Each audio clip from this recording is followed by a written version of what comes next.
Be prepared to face challenges. Otherwise, you in this country, the way it is structured, you end up in a or you go back. Yes. You pack your load on You there and either go back to your country. or end up in a mental health hospital. Wow. Hello, I am Kehinde Falade, the host of Great Minds with Keke, where we share life experiences so that you can learn from us and also know how to navigate your life path to success. Ciao. Hello, everyone. Thank you and welcome back to another episode of Great Minds with Keke. Today, we're going to be talking about how students can navigate the mental stress and the issues they have or they encounter during their academic studies in the UK. You know, these are topics that are not really talked about. We know that we do mental health day and all that, but then coming from a different country into the UK without family and friends and having to study several hours a day can actually affect your mental health. So today I'm going to be talking with Kawsar, who just graduated from his master's degree at the University of East Anglia last September. That's September 2023. So he's going to be telling me how he navigated the stress and was able to juggle both working part-time and being a full-time student in the UK. Thank you to Great Minds with Keke, Kawsar. Thank you very much for having me. Yes. I really appreciate it. Yes, we're happy to have you here. So, could you tell us a bit about your background, what country you're from, and why you came to the UK? Yeah, so thank you very much once again. First of all, my name is Kawsar Lukman. I'm a Ghanaian.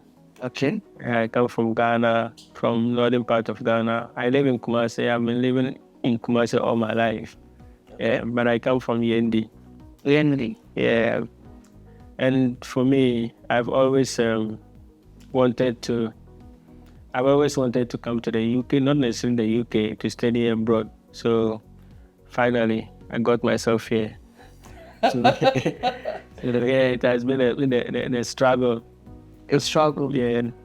So, first of all, where did you study in Ghana? What did you do your undergrad? So I went to Ken University and I did agric engineering. Okay. And what did you study in the UK? Actually? And I did energy engineering as well. Yeah. So what made you come to the UK to study energy engineering? So first of all, like I said, I've always wanted to study outside the country, in the US, in the UK. Yeah. Since I was even in, I don't know whether I was senior high level or something like that. Yeah. But I've always wanted to. But the choice of course, in particular, was not something that I had in mind already. It was just one of those things. Just Google, look at the school, look at the courses they offer. You just look at it and see whether it makes sense. So I applied to a lot of courses, but particularly I was interested in engineering or, sometimes science-based, but mostly engineering.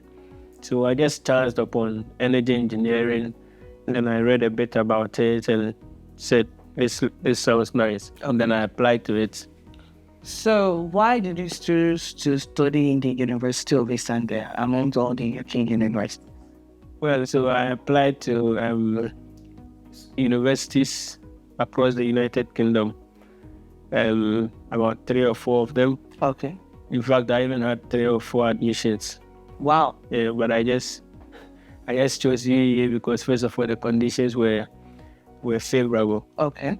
Like the deposit, the minimum deposit that was required, and then I could pay my fees in installments. Installments, yes. And all of that. And so I felt that was the main reason, not even the course. The course was also interesting, even though I applied to similar courses across all those that I applied to. Okay. So you chose uni because you felt the payment condition was conducive. Yes, the payment conditions, and then the minimum deposit that was required was also lower as compared to the rest of them. Okay. So when you got to Norwich and the University of East Anglia, what were your impressions about the places? So first of all, I landed in Heathrow around 1 p.m. Okay. And then, unfortunately, the trains were all on strike. Oh, wow. So I found it very difficult to move to Norwich. So, and I didn't know anywhere. So I didn't know I could basically come out, just go to Victoria Coach Station to find my way here. I didn't know anything. I was just in Heathrow with my bag, just one bag. I just came with one bag. Wow. It wasn't even full. What a shock. So I now asked. They said the next coach that will be coming to Norwich would come around 8:30 p.m. Oh my God. That's 7 hours, 30 minutes. Yes. So, and I didn't know anywhere to go, so I was just there. I was just waiting in the waiting room where people are just moving about with my one big bag like that. So I was just sitting there. I slept through, woke up. Yeah. And I was hungry as well. Oh my. I wanted to eat something. I didn't know what to eat. I went to one of these supermarkets and could find all that I found was just something in kind of a spaghetti bowl or something. Oh, like that. they take away. Yeah. And I bought it and opened it and I couldn't eat it because first of all I didn't understand the taste. I mean, what kind of taste is this? We're used And to spicy food. it was even very, very, very cold. Yeah. Cool. So I couldn't, and so that was it. I waited till around 8 thereabouts. Finally, coach came in. I entered it. I stopped at Victoria Coach Station. I had to wait 1 more hour for the actual coach that will convey me to Norwich. Okay. So from 1 p.m. I landed in Norwich around 2 a.m. Wow. That is a 13 hours journey from the airport there. Yeah. So And I had already also spent close to 14 hours in the air. Yeah. what were the differences between your expectation and the reality of your program? Of my program. Yes. So my program sounded nice, energy engineering. I was just full of hopes. Well, what is this about? And then I didn't know anything about it anyway. I was an engineer. I've been an engineering student, so definitely I knew it was going to be the usual engineering stuff. And it was, but I actually liked the course more because I came to understand that the UK as well as European countries mostly, and maybe globally, they are in an energy shift or energy transition from the fossil fuels to renewables. Mm-hmm. So for me, it was an eye-opening, and then I actually came to like it more because I didn't really know much about it before I even selected it. But when I selected it and I started, I came to like it. But I didn't find it to be any difficult anyway. But mental stress that came along the way made it very difficult for me to actually complete it. So what do you mean by mental stress? And what I mean by mental stress is that you just came to the country all by yourself. You don't know. I mean, you have to think everything yourself, find solutions yourself. I mean, there are places you could go to, like in the uni, to ask, how do I go about this? How do I do this? But at least you have to know what you want. Yes. Before you go to find those answers. So, matters regarding settling your fees, working part-time as well, to meet your overdue invoices and all of that. Yes. So all came in as a form of stress, I would say, and it made the course a bit difficult along the way. So it's like, this is the course, it is interesting, but then the factors surrounding the course and the UK were making it more difficult. Very difficult. Yes. So how were you able to pull through? Was there anything you did? Were you reading over time, or how did you pull through? Reading over time. There's no time. Why are you reading over time? I mean, you are reading like almost round the clock. Even the time you even have is not enough. So there's no overtime. But I would not be able to pinpoint specific strategy that I used, but I still managed to sail through. I would say that I kept the faith through. I knew that at the end of the day, I would still push. I'll go through it and it will be successful. I just had that hopes and I believe in that. And then, so I didn't really, and I know that once you're after anything good, you will definitely have to struggle a bit with it. So when I was coming, I didn't know how things were going to be, but I had already psyched up my mind that you are doing something, you are going somewhere you don't know already. So you should expect anything at all. So when you set your mind to meet challenges and you actually meet them, it doesn't become a surprise to you. And so that has been my mindset. In fact, that has always been my mindset.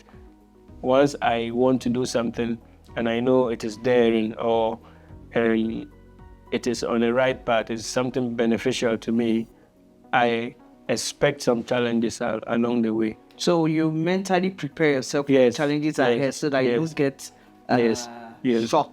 Yes. So while living in the UK and doing your master's degree, did you join any community or were there specific people you met that you think helped to make the struggle less throughout the 1 year that you did your program? Sure. I would say that I'm a Muslim, so when I go to the mosque, I meet Muslim brothers and sisters, and yes, sir. But after mosque, that is it. So you're more like an introvert. Yes. Okay. Yes. I think in a way that helped me. Okay. That helped me, even though I still felt that there was a need for me to be doing something with people mingling with all those things. But how did it help you? But it helped me in a way that if I was not already, for instance, in the vacation, the first in December 2022, thereabout, when school went on vacation, I was on campus. Everybody had vacated. Everybody had left the campus. For 5 solid days, I didn't come out of my room. Wow. 5 days.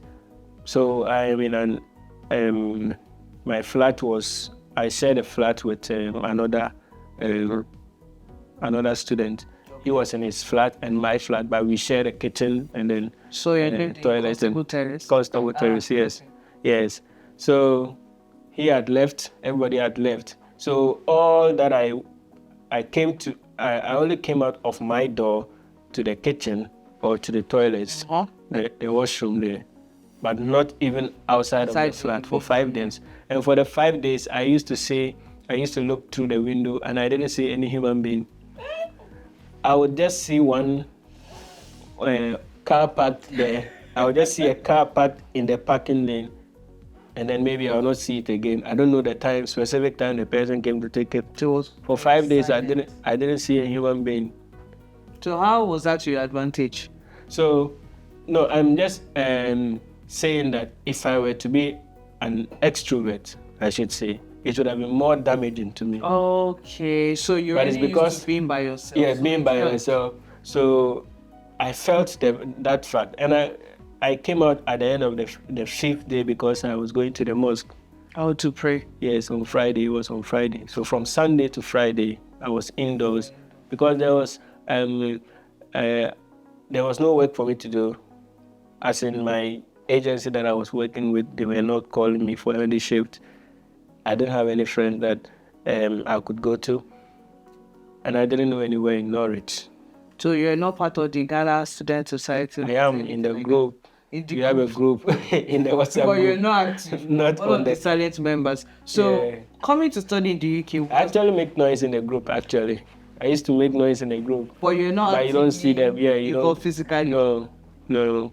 Seriously. Yes. Okay, so were there cultural differences that you discovered between UK and Ghana? A What are lot. also the similarities? There could be some. Definitely. I think there are a lot. For instance, in this country, you just move around. Everybody's in the house. You don't know the next person in the. You don't know the next person in the other house. Constable Terrace. I lived there for 1 year before moving out to that accommodation.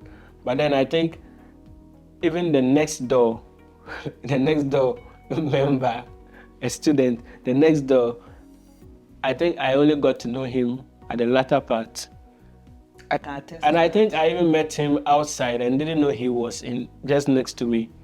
I can attest. And then we all went to the same, like almost the same hostel. He went in here, and I got to realize that we live close to each other. So it's the same thing. It happens. You just move around. Every place is very quiet. Everybody goes from work, come and enter the house. You meet Nobody comes people. out. People don't even greet people like that. Don't be greeting people anyhow. And for me, it's very shocking. I think it's a disadvantage anyway, because you cannot be living in a community, but with no sense of community, if that makes sense. Yes. Because if you don't know the next person, you don't know his wants, you don't know there's no physical interaction between yourself Absolutely. and them. There's no sense of community. So I think that is very, very, very, well, maybe they like it, but I think it's bad. Or maybe it's just because it's different from what I used to know. Yeah. How is it in Ghana? How is the sense of community in Ghana? Well, in Ghana, I mean, even if you are not eating from somebody's house, at least you know him. Yes. Okay. You could even be in one small town and everybody knows you. Uh-huh. You understand? Or even if sometimes it's as a very big town, but at least you know half of the people there, or half of the people know you. You understand? So you don't feel isolated. No, you don't feel like, yes, you don't feel like you are alone or you are by yourself. In fact, even here, I think that if somebody was attacking you on the street, you could shout the whole day. Police doesn't come, forget, nobody will mind you. Wow. That's what I believe. Because everybody minds his own. They will not even watch through the window to see who is screaming. Only if you are disturbing them, your screams are disturbing them, then they will check.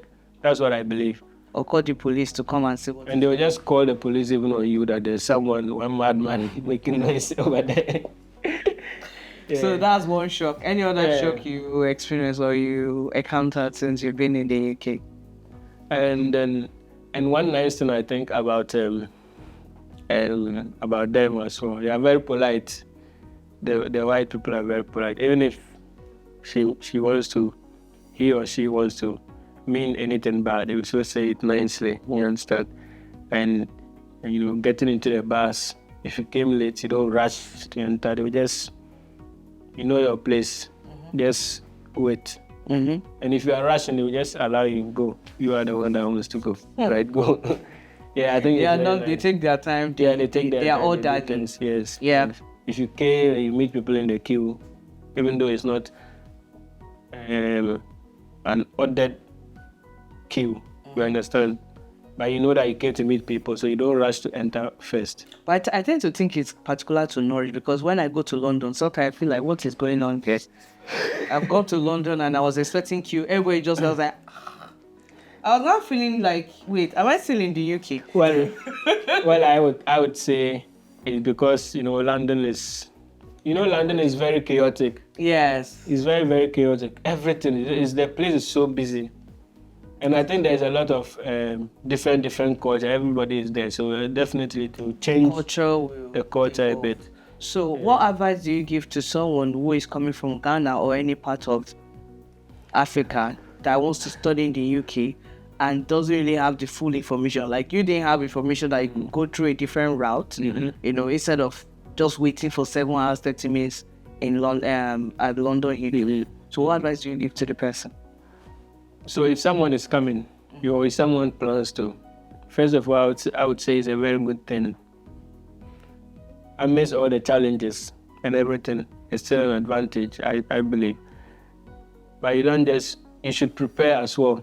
Prepare to pass through some challenges. And it depends on your goals and your targets. If you just want to come just because people are coming, or you just want to take pictures. For me, I came in here from October. I think I went to London. I went outside of Norwich in May or April.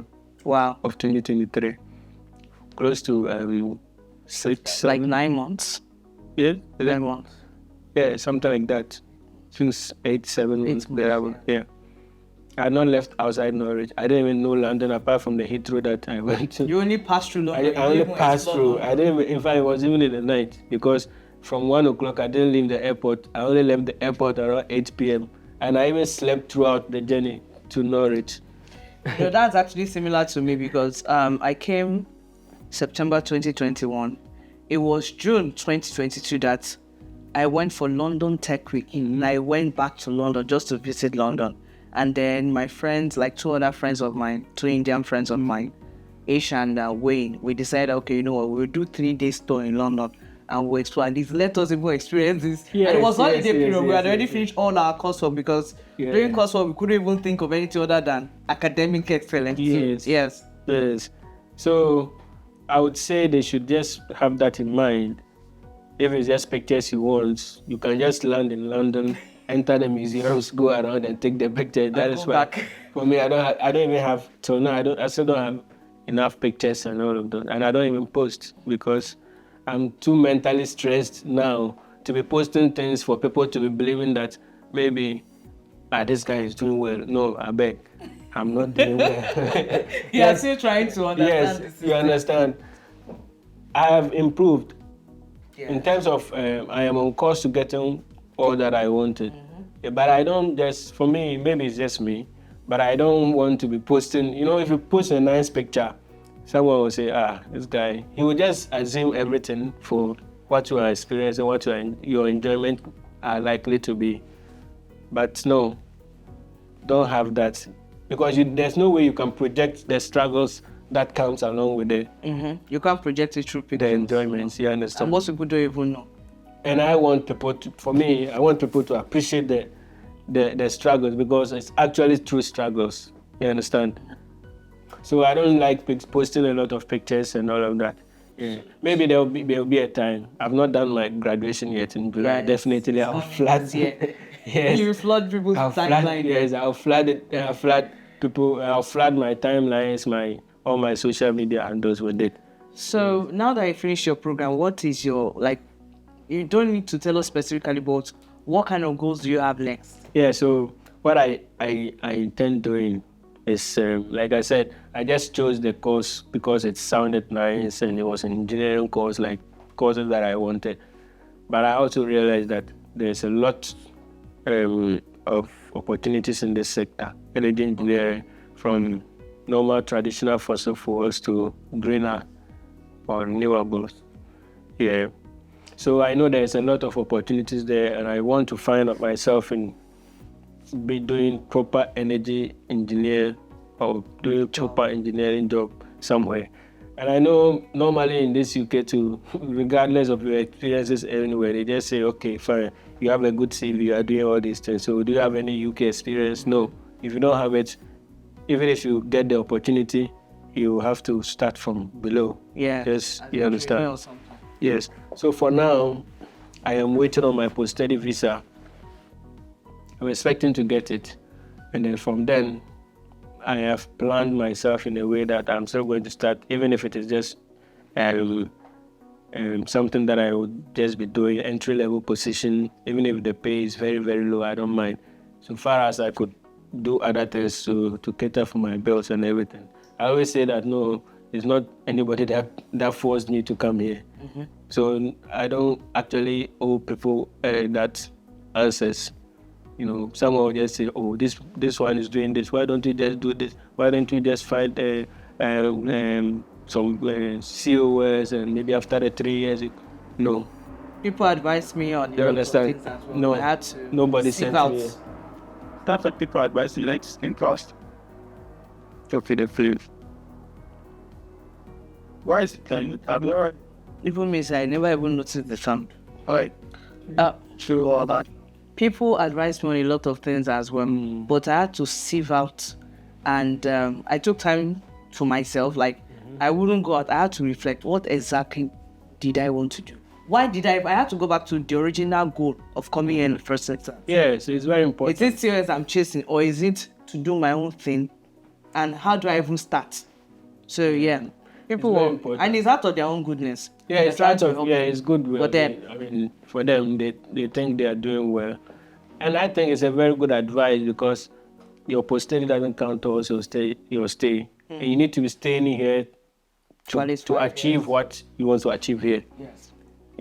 So I think it's a good advice. But for me, I said, no, I want COS, yes, but if what I am pursuing offers COS. That is all I'm looking for. But then I've realized that even jobs, engineering jobs and all of those graduate positions, they will not sponsor you for just for that.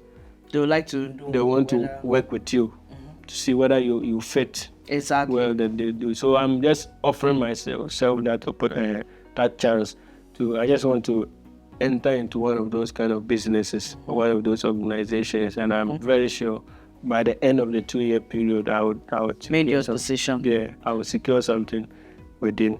For me, I do see COS as a marriage.